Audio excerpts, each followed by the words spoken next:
Welcome to Pharmacy View, Technology and Pharmacy Business podcast series, where we provide regular interviews with pharmacists and key industry people within the Australian pharmacy and associated industry. In each podcast, we look to discuss aspects of pharmacy operation and how technology is improving or interacting with each guest's current role or pharmacy-related business. I'm your host, Scott Carpenter, and today's guest is sponsored by Shopfront Solutions, leading the way in digital marketing and communications, providing a cloud-based platform for pharmacies to manage all of their digital messaging and print-based collateral. For more information on the Shopfront Solutions digital platform, simply go to the website at shopfrontsolutions.com.au. I'm talking today with Sue Muller from LocumCo. Welcome, Sue. Thanks a lot, Scott. Good to be here. Great to have you on board and talking in today's episode, talking about technology in your business. Now, you and I have known each other for quite a few years now. We continue to bump into each other at pharmacy events. I also, probably to a point, stalk, might be the right word or the wrong word, your social media. So I continue to see what you're doing around the countryside in the pharmacy industry. But for anyone that doesn't know who you are, I guess let's take the opportunity to say, well, who is Sue Muller and who is LocumCo? Thanks, Scott. Podcast is only half an hour long, so I will abbreviate what I'm about to say. I started in pharmacy as a locum and as a part-time pharmacist in a few stores around Sydney. I went to the UK and worked there as a pharmacist in the good old days when you could get registered and easily work there. And then once I returned to Australia, I was just doing locum work, and I found that I was asked to do more jobs than I had days in the week. And so I palmed off some of the work to my friends when I couldn't do it. And this grew to the degree that I thought this is business opportunity waiting to happen. So Wow. Yep. I grabbed it and started off just, working a few days a week and doing the locums at night or on the odd day off. And it just grew from there. Started off with just Sydney metro area, then went to New South Wales, and then eventually once in 2002 when I tendered for the emergency rural locum service and was successful winning that, it grew. I had to have a database that covered the whole of Australia, so then it really took off. I'll bet. Now, not that you and I are that mature, I'll use the right word, but I'm imagining, looking at your business history, that you potentially started all of this pre-mobile phones and pre the internet, which quite a few people today would go, how? Yes, well, yes. Basically, I started in about 1986, just before my first child was born. And I used to have one sheet of paper for every locum that was available. And on that sheet, as well as their name and address, I had little boxes for every day of the week, and I ticked the days that they might be free. And it was certainly tedious compared to how we do it now. I mean, as soon as the internet evolved, I remember just thinking what a miracle it was that I could post a job online and didn't even have to pick up a phone. And as soon as it appeared on the website, like 10 people would call me that they wanted the job. It was Okay. a game changer. Changer. Yeah. And I'm imagining too, from a change in business perspective over that time, ownership has significantly changed potentially in remote and rural areas where, yes, there's some pharmacists do own and work in regional communities, but I'm certainly aware these days there's quite a few pharmacies in regional communities owned by pharmacists living in other areas. So is that a kind of a constant challenge in terms of manning some of these regional areas? Yeah, well, I mean, take this morning, for example. I had a call at 2 minutes to 7 to get a locum pharmacist to a remote of Tasmania for 9 a.m. Wow. Okay. It was very lucky that I just happened to be driving back from the gym and got onto my computer straight away. And lo and behold, we filled the job for them, which was pretty incredible, I Yeah, thought. absolutely. And I guess I'm also imagining that over that time, trading hours of pharmacies have obviously expanded out a fair bit as well. Yes, absolutely. So, we often get calls for shifts that might be from 3 p.m. till 10 p.m., for example. So the hours really vary, and sometimes it's like total extreme from 8 in the morning till 10 at night they need cover for. So these are all challenges that we meet every day of the week. The week, yeah, and I'm imagining too. We'll come back to the technology side of things in a minute, but so your business has continued to grow and expand, I guess, as the demands have expanded. Yeah, absolutely. I mean, I've always advocated that I preferred to improve the technology that we use in the business and the capabilities of that technology rather than having ever increasing staff numbers. Yep. Because I was always asked, "Oh, are you going to grow the business?" And I said, "Well, yes, I'll grow it, but not by employing another 5 or 6 people. I'll grow it by doing things that we do every day much more efficiently."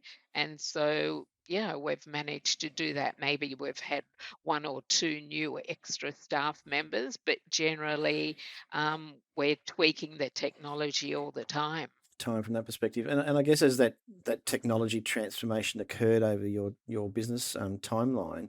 So introduced firstly the mobile phone. I'm just not sure. I know telexes were in there for a while, possibly, Oh, but and faxes would have I'm been. not that old. I am. I certainly am. So I certainly remember using telex machines, but certainly fax machines would have been Yeah. a part of it. Absolutely. I used to fax through the our terms and conditions, and people signed it and faxed it back. Back, yeah. That doesn't happen anymore. No, although having said that, I was talking with a pharmacist yesterday, and it could appear, or it could be apparent that pharmacy is not the last bastion with fax machines. Doctors and doctor surgeries are still very big with fax machines. So that's Oh, possibly really? why the pharmacy industry is still not reliant on them so much, but it's certainly a big part of it. That's for sure. So Yeah, so then I guess comes the advent of the mobile phone, and with that you couldn't necessarily duck off to the gym and not get phone calls. So is mobile phone still a big part of contact, or where? absolutely. Yeah, I mean, for the first, I don't know, 20 plus years, I would never have my mobile phone anywhere other than by my side 24/7. wow, But then, luckily, as I employed additional people other than myself, yeah. we've now divided, like, for example, weekend shifts are now divided between three of us so that you don't have to be constantly watching or listening for your phone. But unfortunately, I've done it for so long that I can't get out of the habit. Habit, yeah, And just make sure that somebody has answered the call because I mean, we just pride ourselves on always getting back to people really quickly. quickly, And yeah, yeah, that's part of it. yeah. And I think you mentioned to me previously around your business application or expansion into the emergency locum service as well. So that's you mentioned an example before, but I mean that must be in terms of time frame and remote locations present challenges as well. Absolutely. Under the terms of that agreement, we need to find an emergency locum within 24 to 48 hours. And that rural emergency scheme is funded by the federal government. Yep, So if there's a medical emergency or a personal tragedy in a remote part of Australia, we guarantee that locum, that we will secure a locum within that time frame, Yep. and the government covers the cost of getting that locum from wherever they are in the country to the destination of the pharmacy, so that the owner doesn't need to worry about that additional cost. Yeah. And the owner also doesn't pay LocumCo a fee.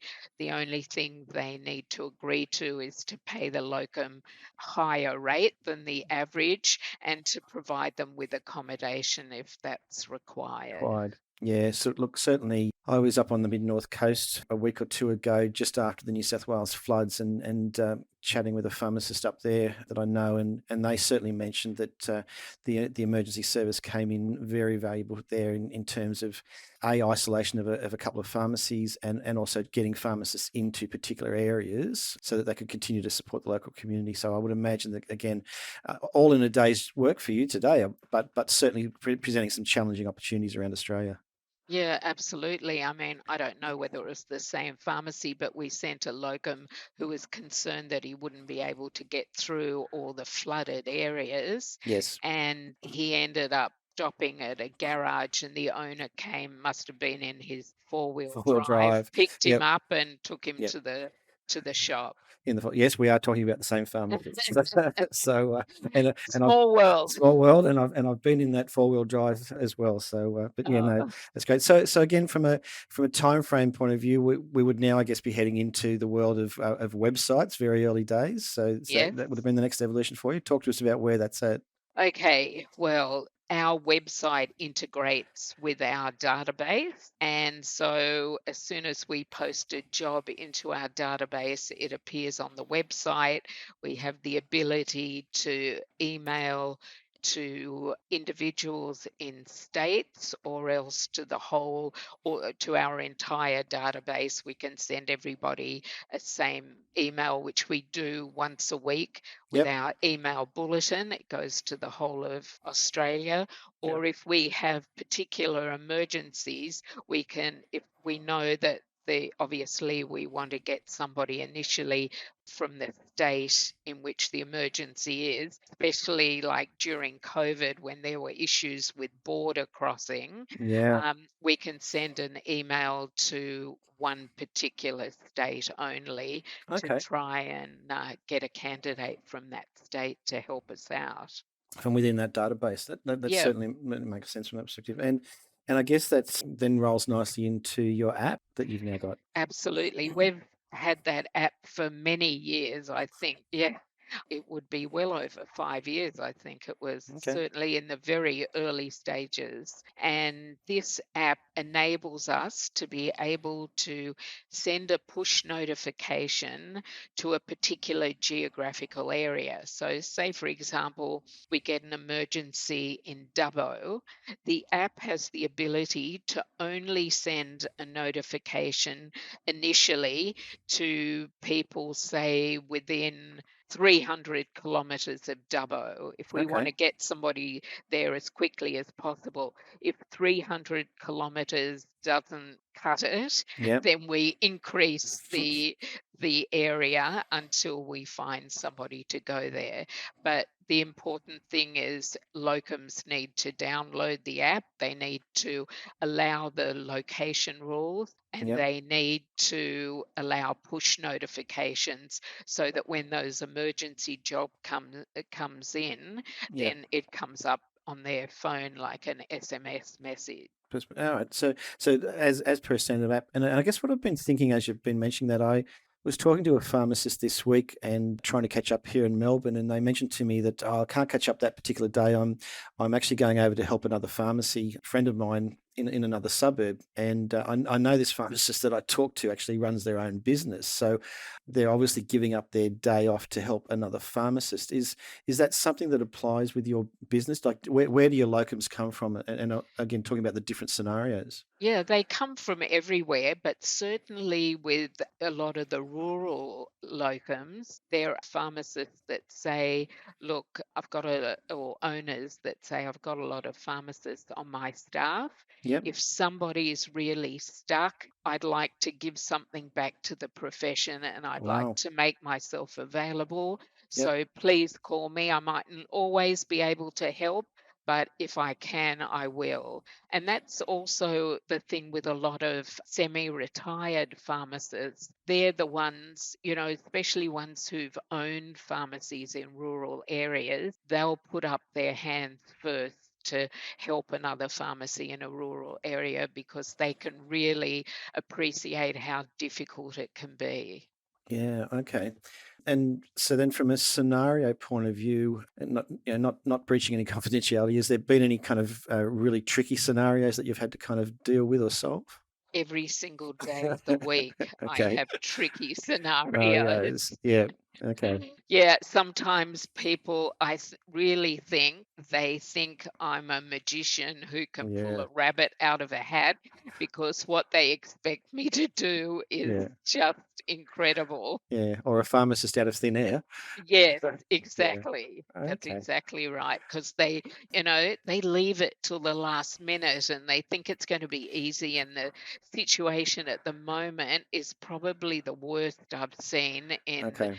in 30 years. Yes. L- Like I think we're coming up nearly to the largest number of locums listed on our site that I've seen in 30 years. Wow. Okay. Okay. And that, well, I mean, that's both good, I guess, in terms of supply and demand. So, in an ideal situation, from your website and your app, if a pharmacist business owner is going off on holidays, or they've got someone going off on holidays in a couple of months' time, and they know I'm going to need a locum, so the easy solution or the easy scenarios are where you get probably 2 or 3 months' notice for someone. Absolutely. Yeah, because there are so many pharmacists leaving the profession Yeah. that if you leave it till the last minute, you either have to accept the dregs, Yeah. if you excuse the expression, Yep. or else, it's going to be really difficult. You might have to piecemeal, say if you're going for 3 weeks, you might only be able to get two people to cover the entire time, which isn't ideal because it's good to have that continuity if you're Absolutely. away. Yeah. Yeah, look, I often wonder from, again, my background experience with supporting the pharmacy industry, that particularly in some of the remote locations, when you talk not only about the dispensing to a local customer, but all of the other jobs that you've got to do behind the scenes, just in terms of ordering stock, and I guess the better the continuity, the better that just happens, isn't it? Yeah, absolutely. You want it to be as smooth as possible. You want to come back to your pharmacy when you've had your holiday, and you don't want to spend the first week fixing things Things, that yeah, a locum has done yeah. that you're not happy with. Yeah, and catch up. So Sue, you mentioned a couple of other technology platforms prior to us talking today. Dialpad, what's that about? What's Yeah. that do? If anybody rings any of the LocumCo business numbers, this dial pad rings not only on everybody's individual computer, but on all of our mobiles at the same time. Okay. So if you happen to be away from your computer, or if I'm at the gym like this morning, Yep. that person rang our business number, Okay. and it rang on everybody's mobile phones, and it's first in best Best dressed. dressed. Yep. Whoever picks Yep. it up attends to the call. Wow. And it just gives you so much flexibility and so much freedom. I mean, in theory, I could be lying on a beach with my laptop and still running the business. And we'll talk about the Gold Coast shortly, but that's good technology. And the other one was MobiMag. Yes, that's just something that I have done recently. I had a LocumCo magazine, but it was converted to what they call a MobiMag, which means I can send a link Yep. through an SMS, and anybody that opens it will see all the information and the images and everything that you see when you flip through the paper magazine. Okay. Yep. I'll, And what you can do, and if I had a lot more time, I would try and put out more issues of this magazine, of this Moby Mag. We've only had the first one so far, but I'm looking at producing additional issues, which will have just interesting, relevant stuff to pharmacy. Excellent. And again, as I do with all of these episodes, we'll include links to all of the things that we've spoken about today. So I'll make sure I get the link from that perspective as Okay, well. great. Excellent. So Sue, coming towards the end of our time today, and I'm happy for us to chat again in a couple of months' time about this or whatever the latest fad is. But I know COS and the Queensland Guild team have been very active on social media recently, pursuing registrations for APP. I booked my flights and accommodation yesterday, so I'm looking forward to heading up there. But I guess the same thing. So you'll be there again and have a stand at APP. Absolutely. I must say, I too was a little bit hesitant to put my foot in the water again, because obviously all the people that paid for stands last year lost a lot of money. And I didn't particularly want to be in the same situation again, but Yep. there was only so long that I could wait, because I Yes. didn't want to jeopardize losing the stand that people always know that, we're at stand 17 and they Yep. know where to come to us and so on. So I went ahead and I booked the flights and I booked the hotel and, finalized the stand. So I'll definitely be there with bells on. That's it. So you will actually be at the stand, not on the beach, taking phone calls. Oh, people always have a go at me because they say, every time I come to the stand, you're never there. But I'm not on the beach. I'm just walking around networking. Absolutely, and it's a great place to meet and arrange meetings as well, which is what I certainly do Absolutely. from that It'll perspective be as well. so good to see people face to face after such a long Long time. time. Yeah, no, look, I know from the couple of businesses that I support these days, including the one that's behind this podcast series, we really missed out last year Yeah. in launching a few new products, and looking forward to catching up and chatting to people this year. So I guess in terms of wrapping up, is there anything else going on in the world of LocumCo that you got the opportunity to share? There's always something going on. Yeah. We've got a new employee that started this morning, who hopefully is going okay while I'm doing this recording. Yes. So, yeah, we're looking at doing a little bit more mentoring for some of the younger pharmacists coming through, particularly as they near the end of their intern year, because I think a lot of them hesitant to go rural, they're hesitant to do locums, and perhaps if we hold their hand more through the process, we can encourage them to get a great experience from doing locum work. Absolutely. And look, on that note, if for anyone that's listening today, I in my lifetime, I think I had the great opportunity to be born in Sydney, but grow up in regional New South Wales, and also work through regional Victoria and regional Queensland. And I almost feel sorry for someone that's just grown up in the city, because until you experience what's out there, you don't know what you're missing. I'm not saying you have to live out there forever, but certainly for someone, and I've met a lot of pharmacists that have done that. They've made the transition from university out to regional areas. Some have settled there forever. Some have moved back to the city, but I'd certainly recommend that a stint in the country is not a bad thing, Sue.